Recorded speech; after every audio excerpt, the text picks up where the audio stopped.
Assalamualaikum warahmatullahi wabarakatuh. Saya Rosaniatul Wafiro dari jurusan Manajemen Informatika Universitas Stekom Semarang.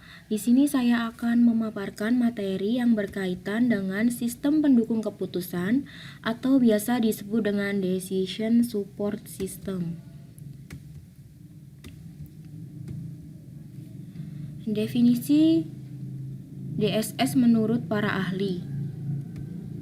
Menurut Maryam Alavi dan H. Albert Napier, sistem penunjang keputusan adalah suatu kumpulan prosedur pemrosesan data dan informasi yang berorientasi pada penggunaan model untuk menghasilkan berbagai jawaban yang dapat membantu manajemen dalam pengambilan keputusan. Menurut Little, sistem penunjang keputusan adalah suatu sistem informasi berbasis komputer yang menghasilkan berbagai alternatif keputusan untuk membantu manajemen dalam menangani berbagai permasalahan yang struktur ataupun tidak terstruktur dengan menggunakan data dan model. Pengertian SPK sendiri adalah bagian dari sistem informasi berbasis komputer, termasuk sistem berbasis pengetahuan atau biasa disebut dengan knowledge management system, yang dipakai untuk mendukung pengambilan keputusan dalam suatu organisasi atau perusahaan. SPK biasanya dikembangkan untuk pengguna pada tingkatan manajemen menengah dan tinggi. Dalam pengembangan sistem informasi, SPK baru dapat dikembangkan jika sistem pengolahan transaksi level pertama dan sistem informasi manajemen level kedua sudah berjalan dengan baik. SPK yang baik harus mampu menggali informasi dari database, melakukan analisis, serta memberikan interpretasi dalam bentuk yang mudah dipahami dengan format yang mudah untuk digunakan atau biasa disebut dengan user friendly.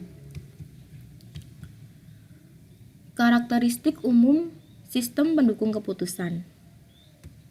1. Mendukung pembuat keputusan tanpa menggantikan mereka atau manajernya. Mendukung semua fase proses pengambilan keputusan. Lebih fokus pada efektivitas dari efisiensi. Jadi di sini fokusnya pada efektivitasnya daripada efisiensinya. Di bawah kendali pengguna DSS. Memfasilitasi pembelajaran pada bagian dari pembuat keputusan. Interaktif dan ramah pengguna. Dapat mendukung banyak independen atau keputusan yang saling bergantung. Mendukung individu, kelompok, atau berbasis tim dalam pengambilan keputusan. Tujuan dari sistem pengambilan keputusan yaitu 1. Membantu manajer membuat keputusan untuk memecahkan masalah baik itu semi terstruktur maupun tidak terstruktur. Mendukung penilaian manajer dan bukan mencoba untuk menggantikan dari penilaian manajer tersebut. Meningkatkan efektivitas pengambilan keputusan manajer daripada efisiensinya. Fase-fase pengambilan keputusan terdiri dari 4 fase. Yang pertama yaitu intelijensi, yaitu suatu kegiatan untuk mengenali masalah, kebutuhan, atau kesempatan. Yang kedua adalah desain, yaitu cara-cara untuk memecahkan masalah atau memenuhi kebutuhan yang diinginkan. Yang ketiga adalah choice. Choice adalah tahapan untuk memilih alternatif keputusan yang terbaik dari suatu masalah yang sedang dihadapi. Yang keempat adalah implementasi, yaitu biasanya disertai dengan pengawasan dan koreksi yang diperlukan. Karakteristik SPK sendiri dibagi menjadi 14, ada pada gambar. Yang pertama adalah semi struktur dan tidak terstruktur, support manager pada semua level, support individu dan kelompok, interdependent atau sequential decision, support intelligent design, choice implementation, support variety of decision process and style, adaptable dan fleksibel, interaktif, mudah untuk pengguna, efektivitas bukan efisiensi,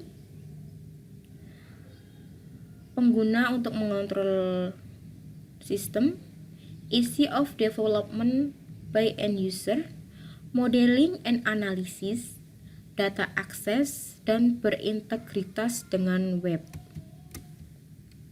Komponen SPK terdiri dari Database Management System atau DBMS, Model Based Management System atau MBMS, User Interface, Optional Knowledge Base atau Integration with KMS, dan Expert System.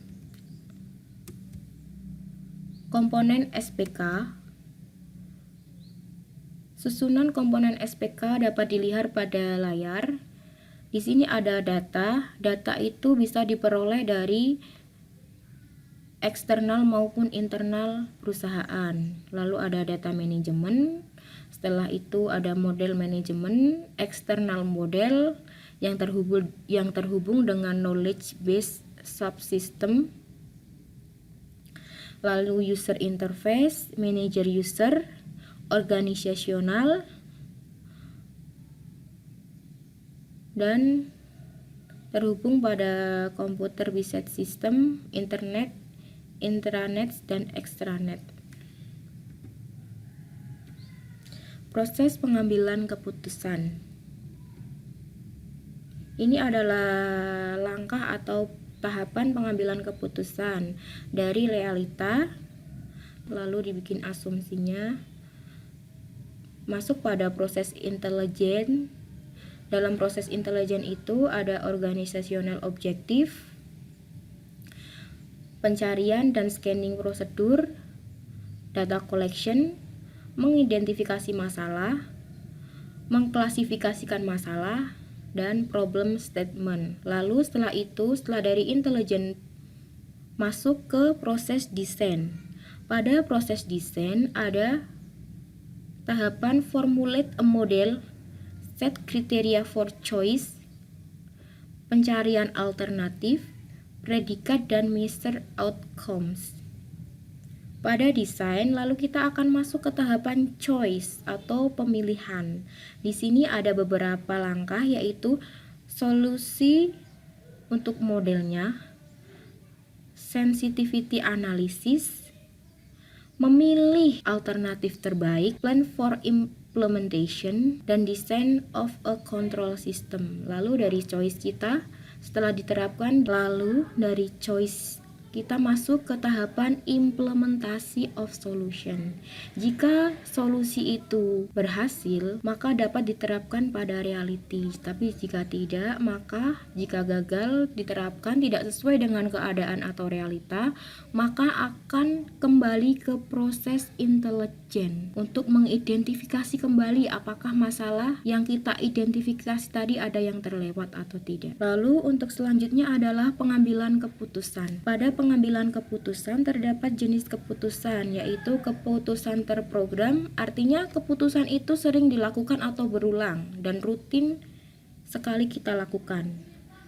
2 adalah keputusan tidak terprogram, artinya keputusan itu memang keputusan yang baru kita laksanakan atau kita belum pernah mengambil keputusan itu sebelumnya atau tidak terstruktur dan jarang konsisten. Tahapan pengambilan keputusan, di sini ada beberapa tahapan, yaitu tahapan intelijen, yaitu mencari kondisi-kondisi yang perlu diperbaiki. 2 kegiatan merancang, yaitu menemukan, mengembangkan, dan menganalisa suatu masalah. 3 kegiatan memilih tindakan yang tepat untuk mengatasi masalah yang sudah diidentifikasi pada kegiatan intelijen tadi. Keempat, yaitu kegiatan menelaah atau menilai pilihan yang kita ambil pada tahapan pemilihan itu sudah tepat apa belum, sudah bisa diterapkan pada realita ataupun belum. Jenis SPK berdasarkan tingkatannya, yaitu pertama DSS pengambilan elemen-elemen informasi, 2. DSS membuat analisis seluruh file, 3. DSS membuat laporan dari berbagai file, 4. DSS yang memperkirakan akibat keputusan, 5. DSS yang mengusulkan keputusan, DSS yang membuat keputusan. Selanjutnya yaitu SPK kelompok. SPK kelompok biasanya disebut dengan Group Decision Support System atau GDSS, merupakan suatu sistem berbasis komputer yang mendukung kelompok-kelompok orang yang terlibat dalam suatu tugas atau tujuan bersama dan menyediakan interface bagi suatu lingkungan yang digunakan bersama. Istilah lainnya biasanya disebut dengan Group Support System atau GSS, Computer Support Cooperative Work atau CSCW,